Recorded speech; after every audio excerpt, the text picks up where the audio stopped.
सिद्धिभ्यः सर्वमंगलमांगल्यं सर्वकल्याणकारकं प्रधानं सर्वधर्माणां जैनं जयतु शासनं जैनं जयतु शासनं जैनं जयतु शासनं। पंच परमेष्टि भगवान की, आचार्य श्री गुरुवर कुंद कुंद महाराज की, आचार्य श्री गुरुवर विद्यासागर महाराज की। जीव और पुद्गल दोनों रहेंगे, कोई किसी को नकार नहीं सकता। जीव कहे कि वह पुद्गल हमारे लिए बाधक है, पुद्गल से नुकसान है, तो पुद्गल भी उतना ही अस्तित्ववान है जितना जीव। जब तक दुनिया में जीव है तब तक पुद्गल है, जब तक पुद्गल है तब तक जीव है। जब तक दुनिया में फूल है तब तक कांटे भी रहेंगे। कोई आज तक ऐसा समय नहीं हुआ कि कांटे न रहे हों, फूल ही फूल रहे। कभी आज तक दुनिया में नहीं रहा कि साधु ही साधु रहे हों, डाकू नहीं रहे हों। ऋषभदेव के समय अंजन चोर जैसे डाकू,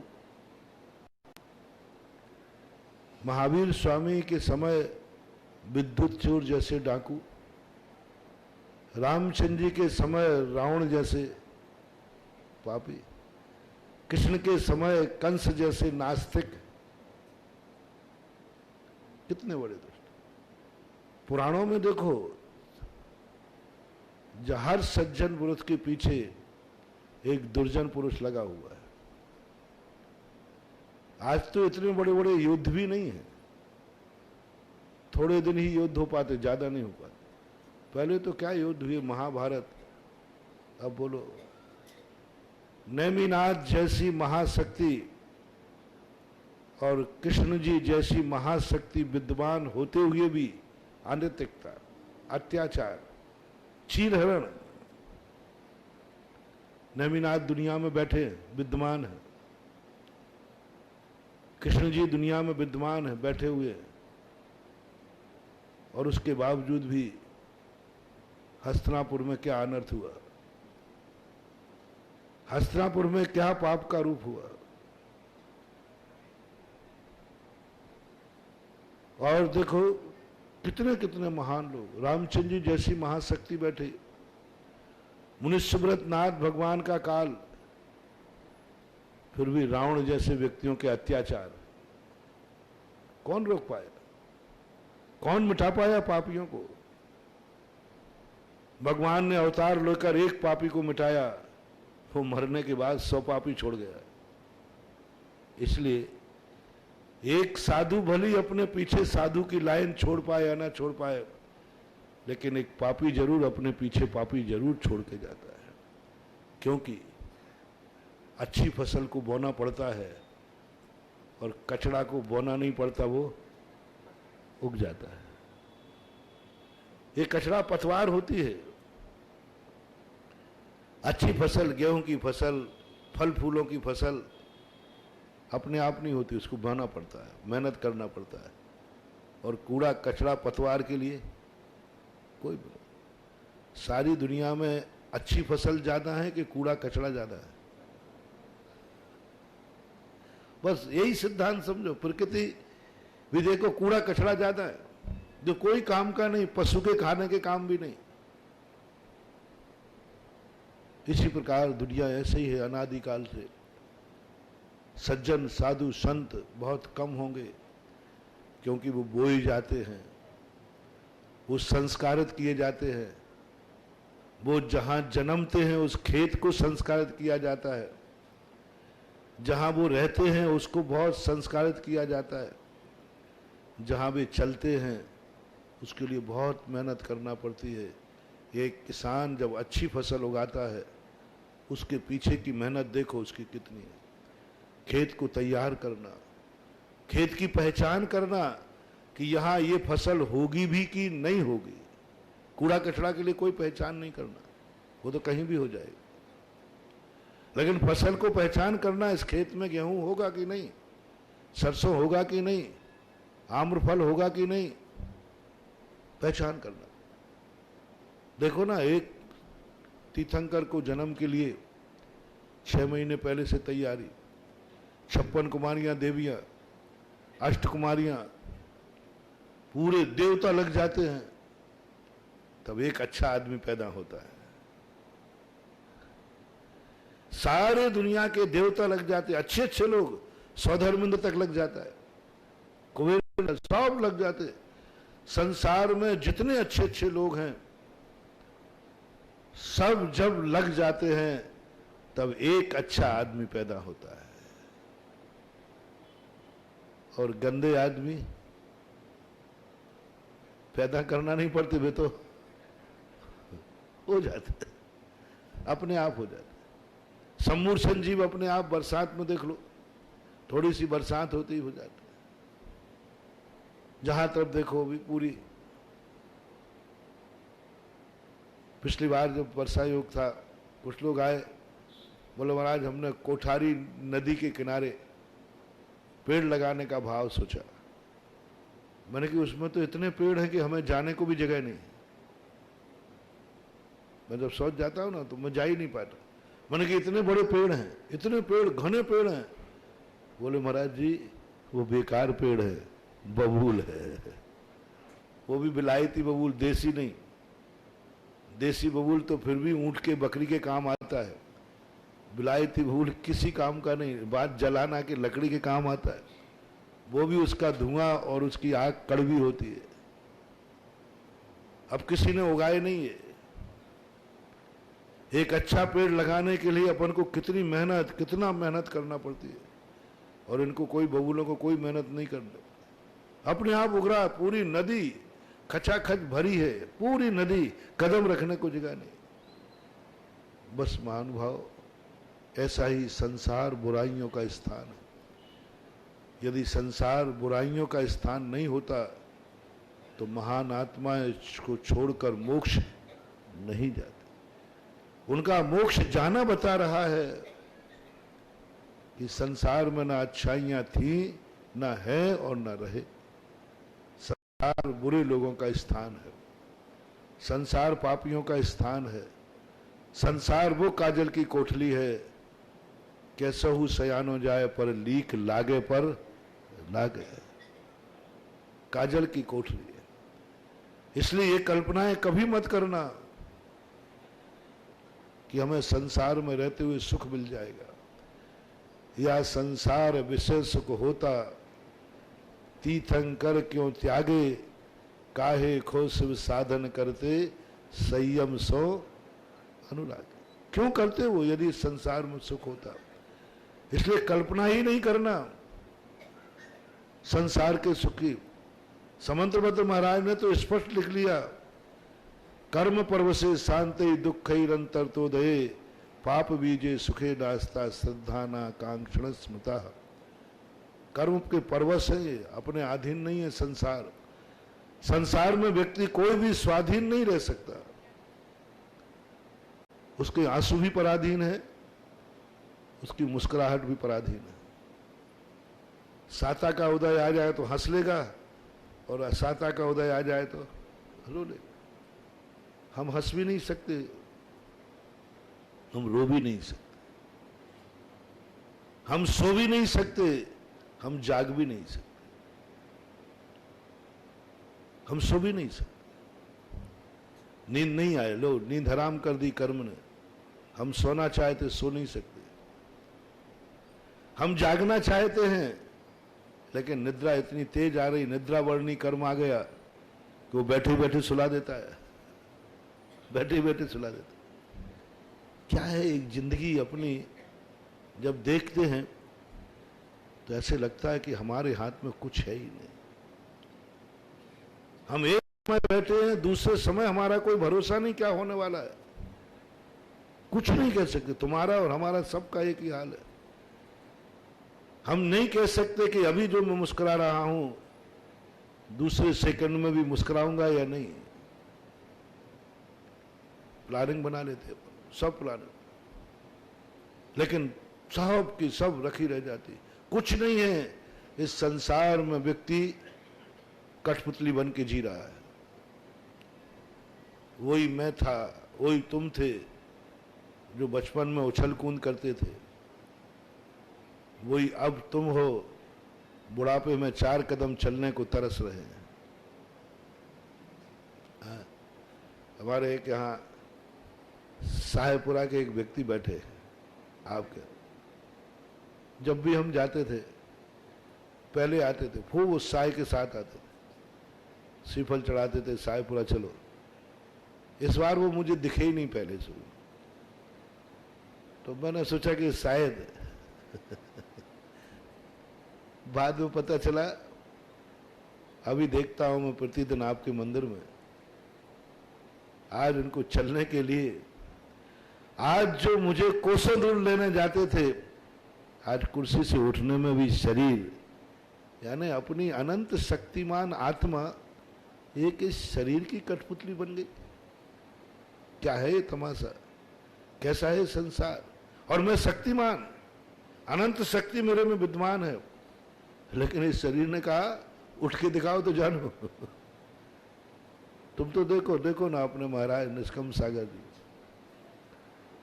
एक क्षण में देखो ना, कल घटना घटी, वो लोग जा रहे थे, हैं? कैसी है, कल तक तो कहता था कि बिस्तर से उठा नहीं जाता, आज तो ये जहां से उठ गया, ये ताकत कहां से आ गई। कल तक तो उठे ट्राईसाइकिल पे चलना, उठा के हाथ पकड़ना, कुछ है, थोड़ा सा दूर से देखो, एक क्षण पहले सही चल रहा है, लो पैर से मोटरसाइकिल निकल गई। बैठ जाओ महाराज, बैठ जाओ महाराज, बैठ जाओ, बैठ जाओ, बैठ जाओ, शांति से बैठो। अब महीना 15 दिन रेस्ट करो। एक शरीर ने, एक मोटरसाइकिल ने हमारी गति रोक दी। एक मोटरसाइकिल ने हमारी सारी स्वतंत्रता रोक दी। एक मोटरसाइकिल ने हमें बांध दिया, हम एक जगह बैठ गए, अब कुछ नहीं कर सकते। लोग कहते हैं कि निमित्त कुछ नहीं करता, लेकिन मैं तो देखता हूं जो जो संसार अवस्था में हैं, वे सब निमित्त की ही कठपुतली है। निमित्त ही सब कुछ हमारे लिए, जो कुछ करे, हंसाए रुलाए, बैठा ले, रोगी करे निरोगी करे, एक क्षण लगना, एक क्षण। मैं जब आमा में था, बहुत पहले की घटना है, बहुत भयंकर गर्मी थी, हम भी कमरे से निकलने के लिए सोचते थे। दोपहर में लघु संगा भी जाना है तो जाते ही नहीं थे, धूप में जाना पड़ेगा, इतनी भयंकर गर्मी। एक क्षण पहले कलेक्टर गाड़ी में बैठा है, लाल बत्ती है, एसी में चल रहा है, एक सेकंड लगा, एक टक्कर हुई, फाटक खुला, कलेक्टर और उनका जो बॉडीगार्ड सब के सब 48 टेम्परेचर की रेत में बैठे हैं। एक क्षण पहले एसी का आनंद, और एक क्षण फाटक खुला, रेती में पड़े आध घंटे, कोई पूछने वाला नहीं, कोई देखने वाला नहीं। अब उस गर्मी की वेदना क्या होगी, 48 टेम्परेचर की, एक क्षण में पूरा पलटी खा दी। एक क्षण में असाता वेदनी उदय आ गई, एक क्षण पहले साता। क्या है कठपुतली। संसार की कोई भी वस्तु तुम्हारे पास है, इस पे भरोसा मत करना, कभी नहीं करना, किसी पे भरोसा नहीं करना। संसार में अपनी जिंदगी को बहुत सावधानी, किसी का भरोसा नहीं। किसके सहारे पर जी रहे हो, जिनके सहारे पे जी रहे हो, वो सहारा भी कभी भी छूट जाता है। ऐसे बच्चे देखे जो जन्मते ही माँ बाप नहीं मिलते, उसके पहले ही मर जाते। ऐसे लोग देखे, धन दौलत का विश्वास नहीं करना कि तुम्हारे पास है तो जिंदगी भर रहेगा। बड़े बड़े पुण्यात्मा रामचंद्र जी जैसे व्यक्ति एक रात में महलों के राजा से बन के राजा बन गए। क्या है? और ये मात्र शास्त्रों की कहानियां ही नहीं है, आज हम वर्तमान में भी देख रहे हैं।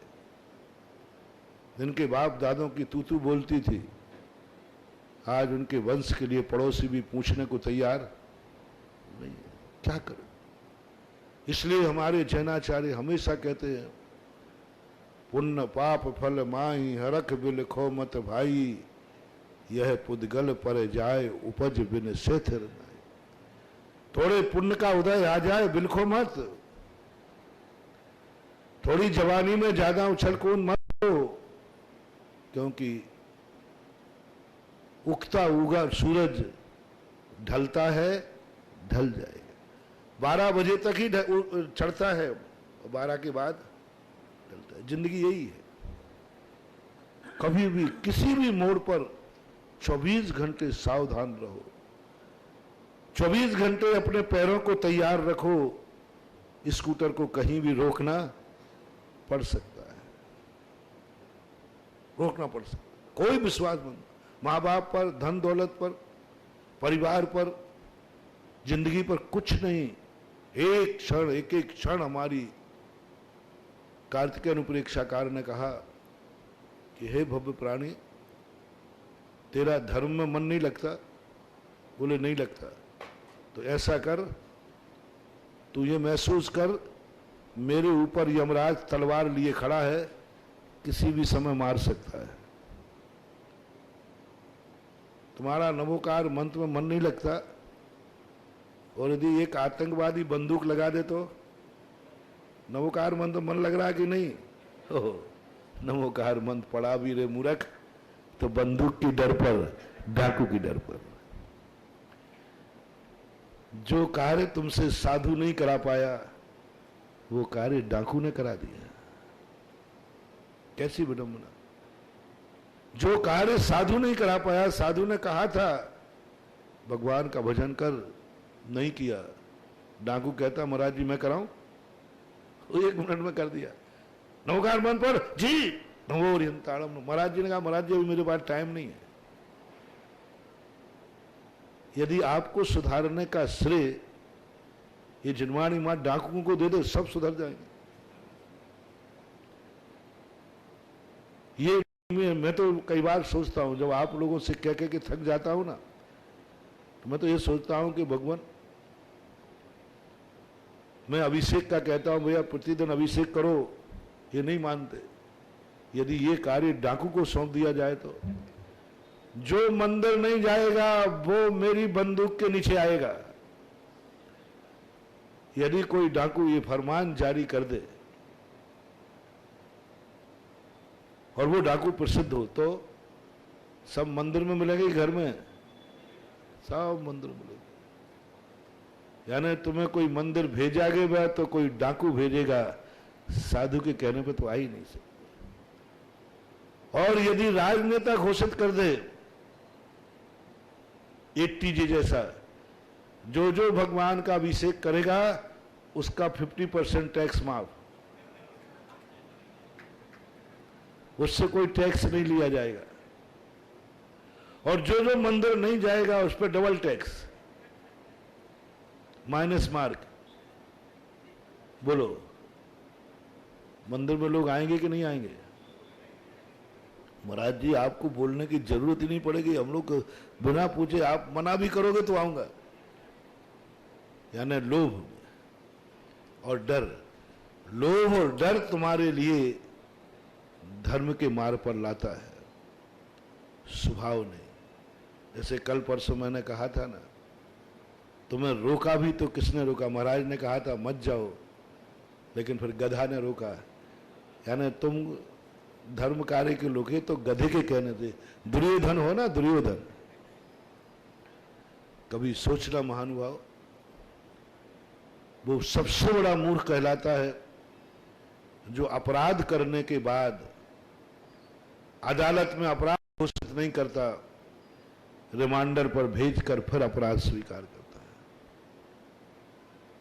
देखना, अपराध तो होंगे, अपराध के लिए मैं मना नहीं कर रहा, अपराध तो होंगे, तुम भी पापी बनोगे, पाप तो होंगे। संसार पापों से भरा है, बुराइयों से भरा है, तुम्हारे जीवन में बुराई आएगी। देख, काजल की कोठरी है, मैंने पहले ही कह दिया, कितनी अच्छा व्यक्ति जाए, आंख उठेगी, कुछ बुरा दिखेगा, क्योंकि बुरा ही दिखेगा। दुनिया में बुरा है तो आंख उठेगी तो बुरा दिखेगा। अच्छे लोग कहां दिखते हैं? 24 घंटे में अपनी आंख अच्छे लोगों को देखती है कि बुरे लोगों को? क्योंकि बुराइयों तो भरा है संसार, जहां देखो वहां बुराई। कितनी देर तुम वो चीज देख पाते हो जो तुम देखना चाहते हो? 24 घंटे में डिसेक्शन करना, ये आंख कितनी देर वो चीज देखती है जो तुम देखना चाहते हो? ज्यादातर ये आंख उन चीजों को देखती है जो तुम देखना पसंद नहीं करते। अब बोलो, आंख अपनी है, ये आंख मेरे कंट्रोल में नहीं, मुझे वह दिखाती है जो मैं देखना नहीं चाहता। क्यों? क्योंकि संसार उन चीजों से भरा है जो तुम्हें पसंद नहीं है। संसार उन वस्तुओं से भरा पड़ा है जो तुम देखना नहीं चाहते, तो आंख उठाओगे तो देखना ही पड़ेगा, क्योंकि वस्तु ही बुरी है, सारी बुराइयों से वस्तुएं भरी है, आप आंख उठाओगे। इसलिए जिनवानी ने कहा, बेटा मत देखो दुनिया में, जब 100 बुराई दिखेंगी तब एक कोई दिखेगा, इससे अच्छा है कि नासा दृष्टि कर लो। इसलिए साधु और भगवान सज्जन पुरुष ने देखना ही बंद कर दिया।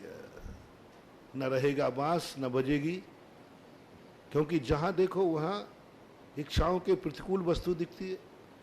जैसे हम देखना नहीं चाहते वही सामने दिखता है, तो फिर आदेश दे दिया गया, देखना बंद कर दो, नासा दृष्टि। बुराइयों को नहीं हटा पाए भगवान महावीर। श्रवण ने कहा, साधु ने कहा, सम्यक दृष्टि ने कहा कि भगवान ऐसा करो, इस संसार से बुराइयां मिटा दो, संसार में कोई बुरी वस्तु रहे ही नहीं, मेरी आंखों के सामने बुरी वस्तु ना आवे, जिसे मैं देखना नहीं चाहता हूं वो वस्तु दुनिया में न रहे। भगवान ने कहा, बेटा ये तो मेरे बस की बात नहीं है, मैं नहीं कर सकता, मैं बुरे आदमियों को नहीं मिटा सकता, पापियों को नहीं मिटा सकता, डाकुओं को नहीं मिटा सकता, बुराइयां इस संसार से नहीं मिटा सकता, क्योंकि वो मुझे भगवान नहीं मानते। क्या बात है, क्या बात है। एक जवाब दे दो, भगवान आप डाकुओं को सुधार दो, कोई डाकू रहे नहीं। भगवान कहते मैं डाकुओं का भगवान नहीं हूं, और डाकू मुझे भगवान मानता भी नहीं। पापियों को सुधार दो, बोले मैं पापियों का भगवान नहीं हूं। अब देखना सारे टाइटल है, भगवान आप ऐसा उपाय करो कि संसार में कोई पापी रहे नहीं। तो भगवान ने कहा मैं पापियों का भगवान नहीं हूं, मैं तो पुण्यात्माओं का भगवान। बोलो भगवान पापियों का भगवान है कि धर्मात्माओं का? मैं पापियों का भगवान नहीं हूं, और पापी मुझे भगवान मानते भी नहीं। मैं पापियों का भगवान हो नहीं, पापी मुझे भगवान मानते नहीं, इसलिए मैं पापियों को मिटा नहीं सकता, सुधार नहीं सकता। आप पाप को मिटा दीजिए, नहीं, पाप का मैंने त्याग कर दिया, उसको छूना भी मेरा त्याग है, उस पर सोचना भी मेरा त्याग है। पाप के संबंध में हमारा कुछ भी संबंध नहीं, लेना देना नहीं, हम पाप को जानते ही नहीं, पाप के अड्डे मुझे पता नहीं, पाप कहाँ मिलता है ये पता नहीं, मैं तो त्याग किया, मैं तो 5 पापों से रहित हूं। तुम कैसी बात कर रहे हो महाराज जी? हमारे नगर में एक शराब का अड्डा है, वो बहुत खतरनाक है, आप उसे मिटा दो। अरे भाई, मुझे शराब के अड्डे का पता ही नहीं, मुझे शराब ही पता नहीं है, मुझे तो मंदिर का अड्डा पता है, शराब का अड्डा कहाँ है पता है। भगवान कहते मुझे तुम कह रहे, गुरुओं से तुम कहते पाप मिटा दो, पापियों को मिटा दो, तो भगवान कहते मैं मिटाऊं कैसे? मैं तो पाप के संबंध में कुछ जानते ही नहीं हूं। पाप तो मैंने छोड़ दिए, बहुत वर्ष उस समय छोड़ दिए जिस दिन पाप करने की नौबत आई, उसके पहले ही मैंने पाप छोड़ दिए। पाप करने की जिस दिन नौबत आई उसी दिन पाप छोड़ दिया, पाप का स्वाद ही नहीं चखा, पाप की तरफ गए नहीं। महावीर बाल ब्रह्मचारी थे, गृहस्थी बसाई नहीं, युद्ध लड़े नहीं, झूठ बोले नहीं, चोरी की नहीं, परिग्रह की राज तिलक की बात आई उसके पहले ही चले गए। अब बताओ हम कैसे मिटाएं? पाप के संबंध में कुछ जानते ही नहीं, पाप का पता ही नहीं। आचार्य श्री के सारे संघ के साधु 20-22 साल में उधर पाप करने की तैयारी चल रही थी, इधर उन्होंने मुख मोड़ करके मोक्ष मार्ग पर चले गए। अब क्या करें बताओ? और तुम कहते हैं पापियों को मिटाओ, पाप को मिटाओ। जिस संबंध को जानते नहीं उसको क्या मिटाऊं? सुनी सुनी कह दूंगा, सुनी सुनाई कह देता हूं। जितने भी तुम्हारे संसार की बातें मैं सुनाता हूं ना, ये सब ओरिजिनल नहीं है, डुप्लीकेट डुप्लीकेट है, ओरिजिनल नहीं है, सुनी सुनाई है। हम गुटखा पे प्रोत्साहन देते, मैंने कभी खाया ही नहीं। एक व्यक्ति ने पूछ भी लिया था, बोले महाराज जी आप इतने गुटखा पे इतने जोर से बोलते और बिल्कुल कॉन्फिडेंस के साथ बोलते हैं तुझे कैंसर होगा। शराब पर, जुआ पर आप ऐसे बोलते हैं जैसे आप बिल्कुल इसके मास्टर रहे हो, मास्टर माइंड है। और प्रश्नों से तो ऐसे ही लगता है, क्योंकि उसकी परत की परत खोलते हैं ना, इससे ये होता है, इससे ये होता है, तो संसार की बात है। तो एक ने पूछ लिया महाराज जी आपके प्रश्न से ऐसे लगता है कि आप इन सब चीजों के बहुत मास्टर माइंड रहे हैं, बहुत किया। मैंने कि तुम मास्टर माइंड की कर रहे हो? जिस समय मैं तुम्हारे जैसा था उस समय दुनिया में गुटखा था ही नहीं। अब क्या मास्टर माइंड होगा? तब तो कह सकते हो कि मास्टर माइंड थे, उस समय गुटखा था ही नहीं। अब क्या मास्टर माइंड होंगे? फिर भी मैं गुटखे के संबंध में प्रोत्साहन देता हूं कि नहीं? जल्दी बोलो। अरे महाराज गजब का देते हो, खाने वाले को भी पता नहीं, वो आपको पता है। सुनी सुनाई बात। शराब मैंने कभी देखी नहीं, छुई नहीं। शराब तो थी लेकिन छुई। जुआ कभी देखा नहीं, जाना नहीं। व्यसन कभी देखे नहीं, जाने नहीं। कहां से है तुम? कितनी चीजें हैं जो ना महावीर के ज्ञान में थी, अनुभव में, ना आचार्य श्री के अनुभव में है, और ना हमारे संघ के अनुभव में। सब सुनी सुनाई बात है। तुमसे सुनता हूं, तुम्हें देखता हूं, बोल देता हूं। सम्यक दर्शन, ज्ञान और चारित्र की बातें तो मेरे अनुभव में आई हैं, धर्म की बातें मेरे अनुभव में आई हैं, भगवान मेरे अनुभव में आया है। मैं भगवान का पारखी हूं, पापियों का पारखी नहीं। मैं भगवान को परख सकता हूं, डाकू को नहीं, क्योंकि मेरी मास्टरी है भगवान को परखने में, भगवान की मूर्ति परखने में मेरी मास्टरी है। बहुत मास्टर आदमी। आप पूछ लीजिए किसी मूर्ति के संबंध में, आप पूछ लीजिए भगवान के संबंध में, डिलेट है, डिलेट। बस उपाधि नहीं ली, बाकी तो सब लिया है। बस वो कागज का टुकड़ा नहीं है मेरे पास, वो क्या बोलते हैं यूनिवर्सिटी से मिलता है ना, डॉक्टरी।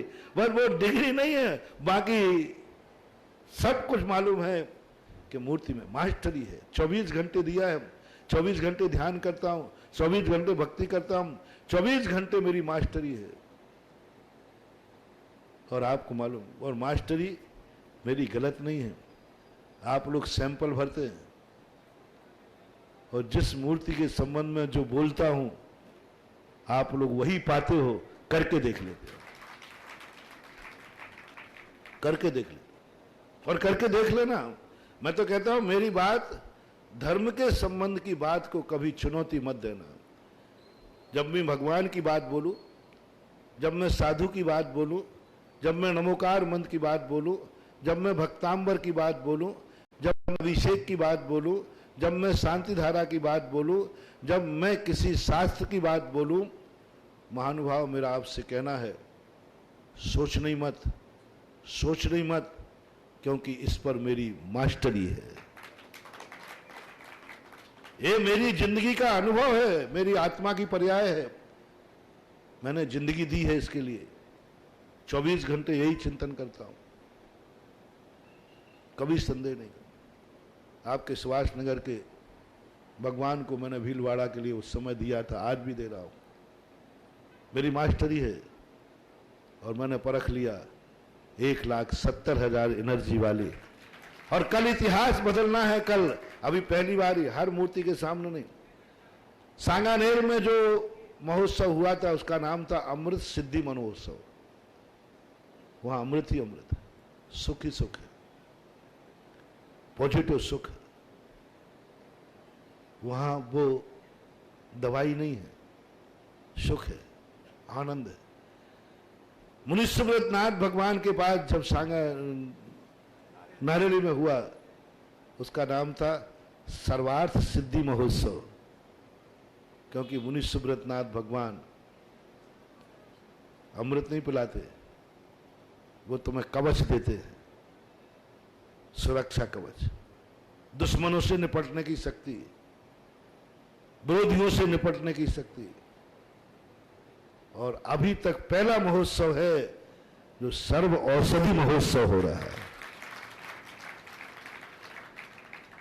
मैं बहुत सोच करके टाइटल देता हूं, मेरे एक टाइटल टिकता ही नहीं है।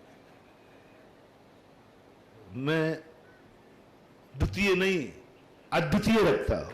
एक बार एक व्यक्ति ने कहा, महाराज जी, एक महाराज मैंने देखे,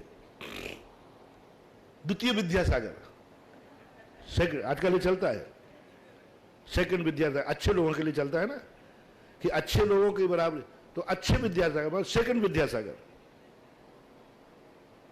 तो मैंने कहा अच्छा, सेकंड विद्यासागर? बोले महाराज जी, आपके संघ में सेकंड विद्यासागर कौन है? मैंने कि विद्यासागर की यूनिवर्सिटी में द्वितीय कोई नहीं होता, हर व्यक्ति अद्वितीय है। विद्यासागर विद्यासागर है, समय सागर समय सागर है, योग सागर है, सुधा सागर है, समता सागर है। जो सागर है सब अद्वितीय है, द्वितीय कौन बनने की सवाल ही नहीं उठता। सेकंड तो वो बनता है। इसलिए हमारे यहां सेकंड कुछ भी नहीं। सांगानेर वाले बाबा वो सांगानेर वाले बाबा है, नारेली वाले बाबा नारेली वाले बाबा है, और सुभाषगंज वाले बाबा अद्वितीय, सब अद्वितीय हैं। द्वितीय का सवाल ही नहीं उठता। अपने आप की दवाई कभी सेकंड नहीं होती, ध्यान रखना महानुभाव। औषधि कभी द्वितीय नहीं होती, हर औषधि अद्वितीय होती है, चाहे वो सस्ती हो या महंगी हो। जो कैंसर की दवाई है वो कैंसर की ही है, और जो जुकाम की दवाई है वो जुकाम की, अद्वितीय। अपन कहे कि फर्स्ट सेकंड दवाई कौन सी है, वो दवाई नहीं होती। मेडिकल में जितनी दवाइयां रखी हैं सब हर रोग की दवाई है, और वो अद्वितीय है।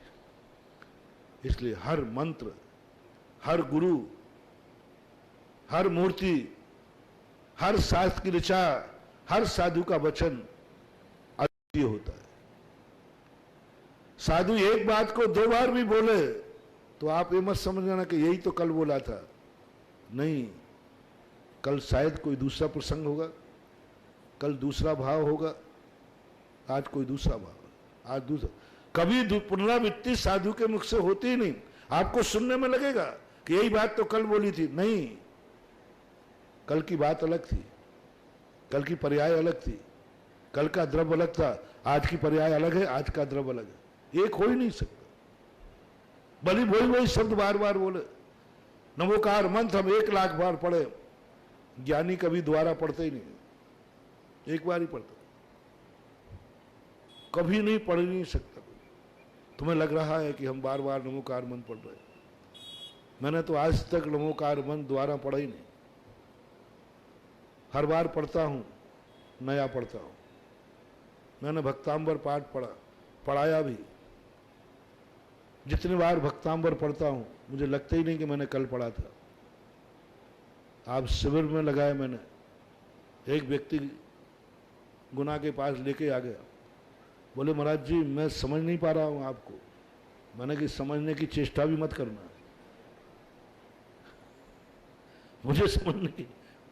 कि महाराज ये बताओ, हम आपके प्रवचन सुनते हैं और आपकी कैसेट मैंने रख करके भक्तांबर का अर्थ लगाता हूं।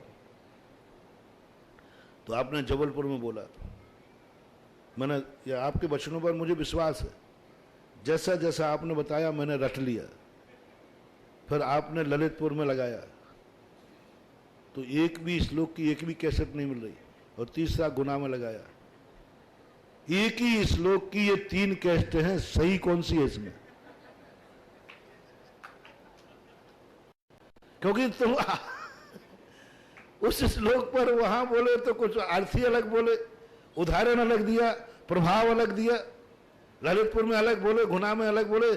आप ये तीनों कैसेट आप अपनी खुद सुनिए।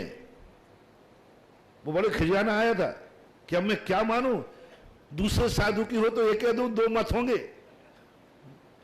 लेकिन एक ही साधु है तो तुम 3 बार बोल रहे। मैंने कि भैया चौथी बार मत बुलवा, नहीं तो चौथी और तैयार हो जाएगी। क्योंकि मैंने कभी भक्तांबर पट ये मान के नहीं पढ़ा है कि मैंने कल ये पढ़ा था। मैं तो ये मान के पढ़ रहा हूं कि कल की पर्याय अलग थी, आज की अलग है।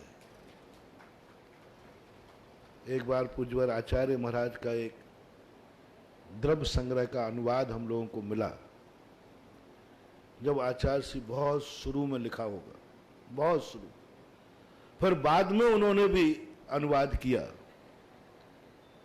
तो हमने कहा आचार्य श्री आपने दोबारा अनुवाद किया, आप खुद भूल गए कि आप एक बार पहले अनुवाद कर चुके हैं। बोले किया तो था। तो मैंने कहा आपका दोबारा अनुवाद वाला मिल गया, पुराना वाला मिल गया, अब मैं उसको छपवाना चाहता हूं। बोले छपवा मत देना, इधर ला। बोले अब इन दोनों को पढ़ो तुम। दोनों को पढ़ा, जमीन आसमान का अंदर। मैंने कहा आचार्य श्री आप ही तो थे विद्यासागर उस समय, और आचार्य भी थे। बोले विद्यासागर तो वही थे, लेकिन विद्यासागर की बुद्धि वही नहीं थी। बोले तुम दोनों अनुवाद पढ़ो, एक ही राइटर के 25 साल का 20 साल का अंतराल पड़ गया, अंतर आएगा कि नहीं? सोच में, विचार में, चिंतन में कितना अंतर है, दोनों अनुवाद। बोले तुम ही खुद पढ़ लो।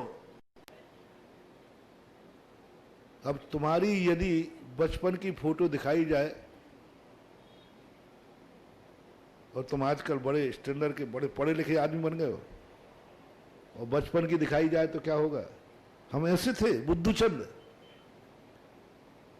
कुछ नहीं बदले। सब धर्म की किसी भी ऋचा को एक नए ढंग से दो, अद्वितीय बनाओ। वो रटी हुई चीजें नहीं, अद्वितीय बनाओ। जो कल था वो आज नहीं है, जो कल था वो आज नहीं। आनंद ही आनंद है, आप कभी बोर नहीं होंगे।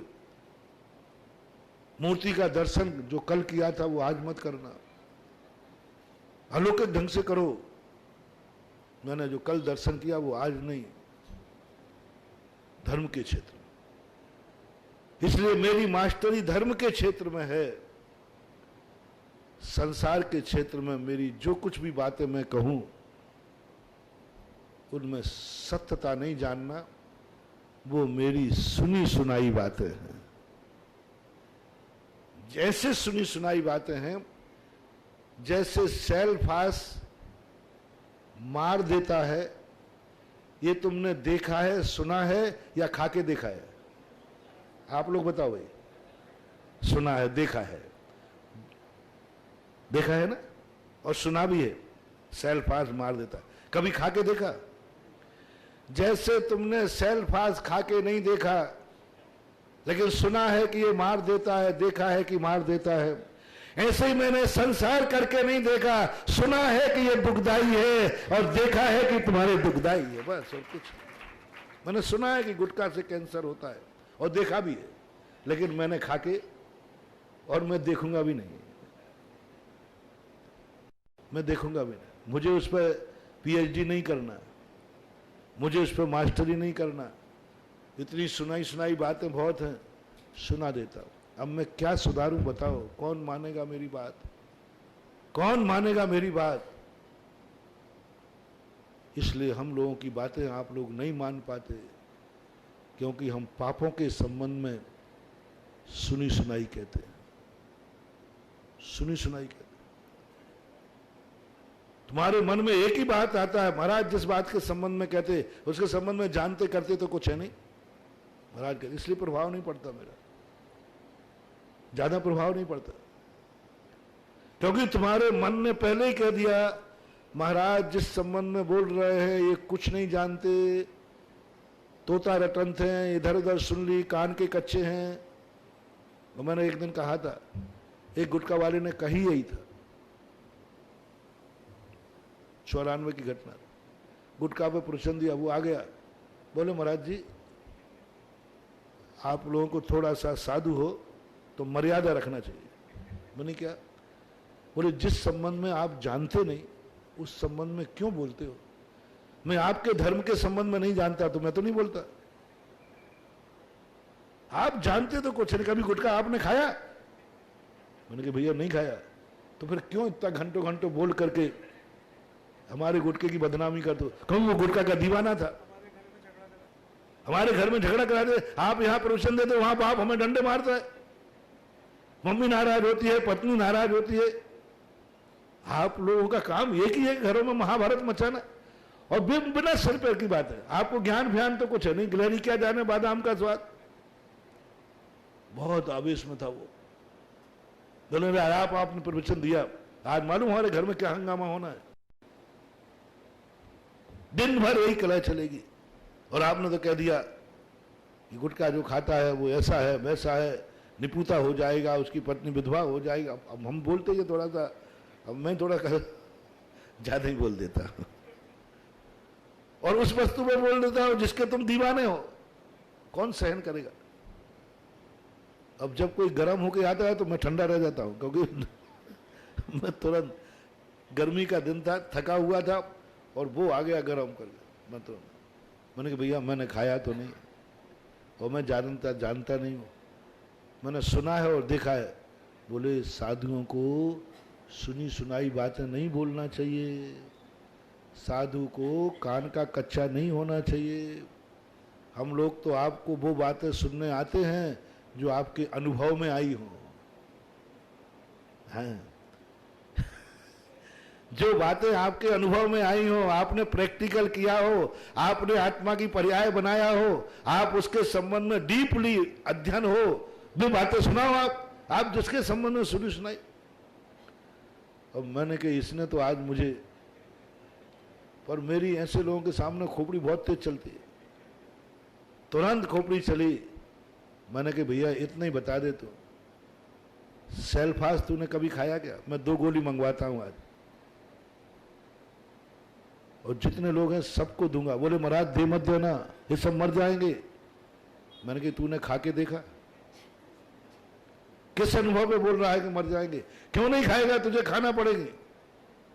तूने अनुभव किया नहीं? सुनी सुनाई बातें कहता है कि सेल्फास मारता है, देखा है?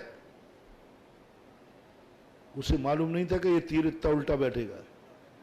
मैंने कहा आज या तो तू मुझे सही कह के जाएगा, और नहीं तो मैं तुझे आज सेल्फास खिला के रहूंगा।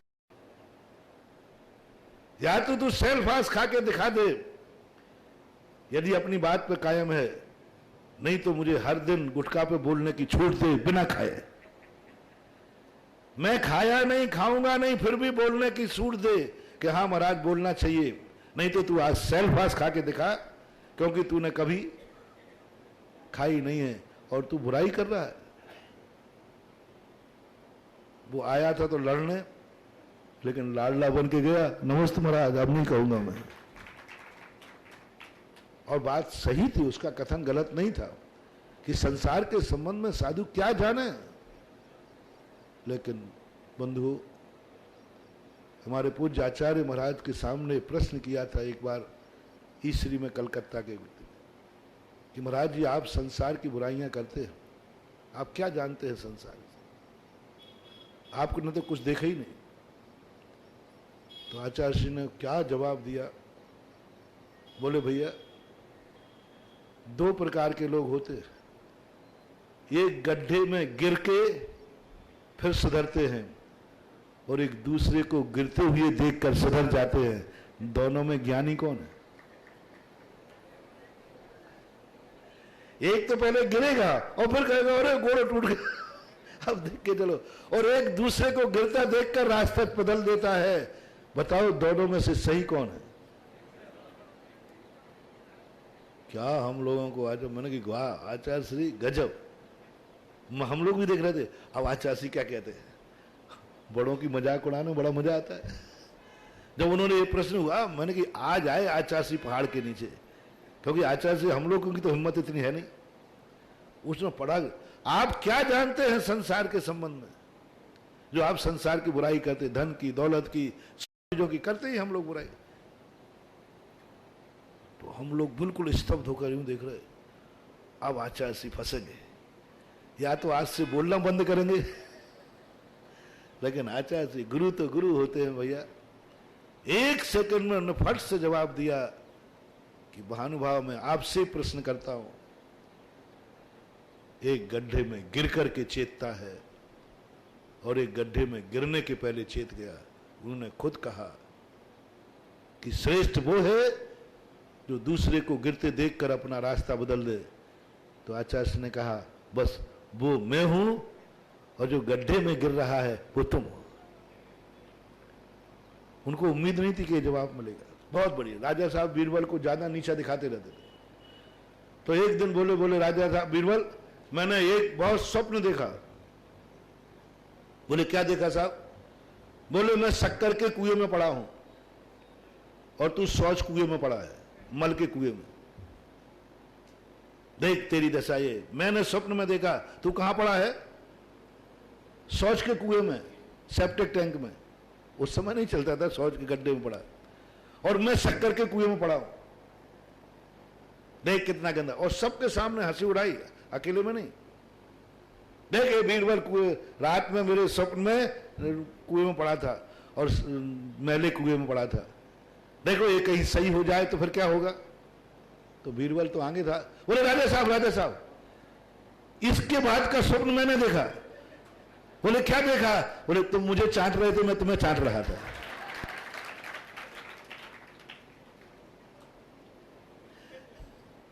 क्या मजा रहा? बोलो ना भाई।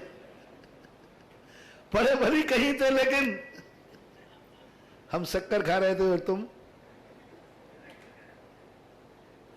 वो दृश्य उस समय जब कहा तो मैंने समझ लिया कि आचार्य श्री भी बीरबल से कम नहीं। ऐसी स्थितियां कई बार बन जाती हैं तो हम सोच नहीं पाते, समझ नहीं पाते कि कितनी बातें हैं। एक बालक होता है, माँ ने कह दिया दीपक को मत छूना, हूँ तख्ता है। बालक मान गया, माँ ने मना किया है, उसको अनुभव में नहीं आया। और एक बालक वो होता है, माँ कितनी मना करे वो नहीं मानता, ऊपर रख दे तो ऊपर चढ़ता है, और जब छू लेता है और जल जाता है। और जलने के बाद अम्मा कहती और पकड़, नहीं मम्मी वो तख्ता है। कब कहा? तो तुम कौन से बालक हो? मेरे कहने पे दीपक छीना छोड़ दोगे या तत्ता है? महाराज हम तो तत्ता के बाद। कौन से बालक हो? सोच लो, विचार करो। मेरी बात नहीं चलती। मैं पहले बहुत उदासीन होता था, आपकी बुराइयां छुड़ाने में आप छोड़ते नहीं है। इतना उपदेश देता हूं फिर मैं चुप रह जाता हूं कि बात सही है, ये मेरी बात क्यों माने? क्योंकि जो बातें मैं इनकी छुड़ाना चाहता हूं उन बातों का तो मुझे अनुभव ही नहीं है। मैं तो सुनी सुनाई कह रहा हूं, देखी देखी कह रहा हूं, इसलिए मेरा प्रभाव तुम्हारे ऊपर कम पड़ता है, बहुत कम पड़ता है। मैं तुम्हारी बुराइयां छुड़ाने में फेल हूं। वो परसेंटेज नहीं आ रहा जो आना चाहिए, वो नहीं आ पा रहा है। मैं गुटखा उतना परसेंटेज में नहीं छुड़ा पा रहा हूं जितना छोड़ना चाहिए। बुराइयां नहीं छुड़ा पा रहा हूं जितना छुड़ाना चाहिए। शराब नहीं छुड़ा पा रहा हूं जितनी छुड़ाना चाहिए। रात्रि भोजन नहीं छुड़ा पा रहा हूं जितना छुड़ाना चाहिए। कोई भी पाप नहीं छुड़ा पा रहा हूं जितने पाप छुड़ाना चाहिए। क्यों? उसका एक कारण है कि उन पापों का मुझे अनुभव नहीं है। पाप वो मेरे ज्ञान की पर्याय नहीं है, इसलिए मेरी बातों का प्रभाव नहीं पड़ता है। अब मैं गुस्सा, अब नाराज नहीं हूं। अब कोई मेरे के पहले गुस्सा आता था, अब कहता गुटखा छोड़ दे, वो नहीं छोड़ता। मैं तो चाहूंगा कैसे छोड़ेगा, मुझे अनुभव नहीं है ना उसका, क्यों मानेगा? और जिसको अनुभव नहीं हो उसकी बात मानना चाहिए कि नहीं? जल्दी बोलो। जिसको जिस चीज का अनुभव ही नहीं है उसकी बात मानना चाहिए या नहीं? जल्दी बोलो। बहुत अच्छा बेटा, इतने समझदार हो कि तुम महाराज के कहने पर बुराई नहीं छोड़ रहे हो, क्योंकि महाराज को बुराई का अनुभव। फार्मूला बनाओ। वो आजकल तुम्हारे मोबाइल में चिप्स आता है ना, क्या आता है वो? वह बुराई उसी के कहने पर छोड़ना जिसको उस बुराई का अनुभव हो। नीचे लिखना सुधा सागर 15 जून 1919। बहुत 2019 बहुत मजे, सब पढ़ेंगे। बोले महाराज ने आज कई पते की बात। और नीति भी यही है कि नीम हकीम खतरे जान। जिस चीज का जिसका अनुभव नहीं उसकी बात मत मानना, और मानते भी नहीं, तुम इस नीति पर चलते हो। लेकिन महानुभाव विचार करके रखना। ठीक है, मुझे मंजूर है, मुझे मंजूर है। और आज मैं जिनवानी से कहूंगा कि यदि पाप छुड़ाना है तो उस पापी को लाना पड़ेगा जिसको उस पाप का अनुभव होगा। और मुझे विश्वास है आप सब छोड़ दोगे। बस मुझे एक डाकू को तैयार करना पड़ेगा। एक डाकू तैयार हो जाए, एक डाकू सबके गुटके छुड़ा सकता है। बोलो, सबकी शराब छुड़ा सकता है, सबके रात्रि भोजन छुड़ा सकता है, सबके जुआ छुड़ा सकता है। एक डाकू। आपकी अनुमति हो तो फिर भीलवाड़ा में साधुओं को नहीं भेजूंगा, डाकुओं को भेजूंगा। और डाकू कैसा आएगा मालूम आपको? बंधु, रात्रि भोजन छोड़, नहीं तो गोली खा। या तो रात में खा या गोली खा। जल्दी बोल दो भाई। डायबिटीज के मरीज, या तो गोली खा या रात में खा। बोलो क्या खाओगे तुम? बोलते नहीं हो। और रात्रि भोजन नहीं खाएगा तो गोली भी नहीं खाएगा। इस बल पर यदि रात्रि भोजन त्याग कराया जाए तो प्रवीण कितने लोग छोड़ देंगे तेरे भीलवाड़ा में? रात में खाएगा तो गोली भी खाएगा। बस नियम है। दुनिया गब्बर सिंह से मानेंगे। उस कालिया ने कहा ना, सरकार मैंने नमक खाया है, तो अब नमक खाया तो अब गोली भी खाया। तो अब तो दुनिया को सुधारना है तो गब्बर सिंह को लाना पड़ेगा कि नमक खाने वाले को गोली भी खिलाएगा। साधु तो आहा, सज्जन तो नमक खाने वाले को कभी मार नहीं सकता, नमक खाने वाले को कभी बुरा विचार नहीं सकता। लेकिन महानुभाव, डाकू तुम्हारी वो हालत करेगा कि नमक भी खिलाएगा और गोली भी खिलाएगा। तैयार हो जाओ, करना पड़ेगा तुम्हें। या तो साधु की बात मान जाओ, नहीं तो डाकू मनाएगा। पुण्यात्मा की बात मना जाओ, नहीं तो पापी मनाएगा। धर्म की बात मान जाओ, नहीं तो कर्म मनाएगा। कर्म आकर के कहेगा, तुम्हें मजबूर कर देगा। इसलिए मैं सदा कहता हूं, अपराध यदि हो जाए तो सबसे श्रेष्ठ कार्य बता रहा हूं। महाराज हमसे गलती हो गई, मैं क्या करूं? पहली बात तो गलती करना ही मत, लेकिन हो जाती है। मैंने कहा संसार है, गलती हो जाए आप तुरंत थाने में जाके समर्पित हो जाना। तुरंत जाके समर्पित, बिना कहे। वो रिपोर्ट नहीं लिखा पाया उसके पहले, साहब मैंने ये गलती की, मुझे सजा दी जाए। आप देखना केस चलेगा भी, और तो मजिस्ट्रेट साहब मैंने अपराध किया है, किसी गवाही की जरूरत नहीं, मुझे सजा दी जाए, वो मजिस्ट्रेट भी पिघल जाएगा कि इस अपराधी को अपराध का अनुभव, अपराध की फीलिंग हो ली, अपराध स्वीकार कर लिया, यानी ये सुधर जाएगा। और यदि हम फरार हो गए तो फरार होने के बाद आपने साक्ष्य भी मिटा दिए, झूठ भी बोला, नहीं मैंने नहीं किया, एक धारा और, साक्ष्य मिटाने के एक धारा और, अपराध नहीं कबूल, फिर जाकर मजिस्ट्रेट ने पूछा क्यों तुमने किया, नहीं किया, इसको रिमांडर पे भेज दो। और रिमांड पे जाके जो पुलिस की मार खाता है 8 में तो नाराज में, क्यों बोलो आपके, हाँ साहब किया है। अब हाथ पैर टूट गए तो किया है, पहले ही बोल। पुलिस की सजा तो होनी ही है, पुलिस की रिमांडर की मार सजा में नहीं आती रे, और जिंदगी भर की जेल की मार और 8 दिन की पुलिस की मार, जेल की मार कभी कसकती नहीं है, और पुलिस की मार जब जब बादल होते हैं, जिन जिन को पड़ी हो वे सबको ये पूछ लेना, जेल में ऐसी मार नहीं पिटाई होती। बोलो आप लोग, बोलो महानुभाव, जेल में और पुलिस के रिमांडर में दोनों में पिटाई कहां है? जेल में कोई पिटाई नहीं होती, वो तो कोई उधमबाजी करे, बात अलग है। ऐसा कोई जेल नहीं होता कि इसको सुबह से 10 कोड़े मारे जाए, कोई जेल में नहीं होता, लेकिन रिमांडर में होता है। इसलिए जब तुम कभी गलती कर लो, बिना पकड़े जाने के पहले गुरु रूपी थाने में प्रस्तुत हो जाओ, मैंने अपराध किया है, और जैसे वो पूछे तुरंत कबूल कर लो, मुझे सजा दी जाए, मुझे प्रायश्चित दो। धर्म में और कर्म में इतना ही अंतर है महानुभाव, वहां अपराधी को सजा दी जाती है और यहां अपराधी सजा लेता है। प्रायश्चित किसे कहते हैं? प्रायश्चित में सजा लेता है और अदालत में सजा, यहां खुद अपराधी कहता है गुरुदेव मुझे सजा दो, मुझे प्रायश्चित दो, मैं अपराधी हूं, मुझे दंड दो, और वहां पर वो भागने का प्रयास करता है और वहां सजा दी जाती है।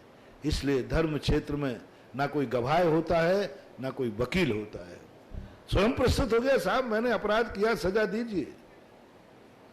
इसलिए मैंने कहा था, आज भी भूमिका में कहा, इस संसार को बुराइयां ना मिटी हैं, ना मिट रही हैं, ना मिटेंगी।